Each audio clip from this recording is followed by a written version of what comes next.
Puno vreme evo nismo svirali u Zagrebu, pa sad sviramo prvi put nakon ne znam koliko godina to.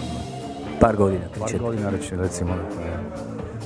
Pa evo Luka nas je pozvao tu u ovaj super klub, meni se puno sviđa. Vintage Industrial, baš Industrial liči i Vintage. I super mu ideja da ova lokalna scena se malo oživi, da se malo zbliži.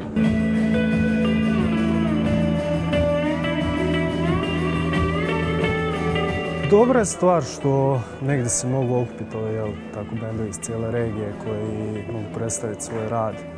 I rekao bi da mi je super čast svirati s dečkima iz Foltina jer dečki su stvarno uvježbani, uigrani, jako je lijepo svirati napokon s nekim tako fino uigre.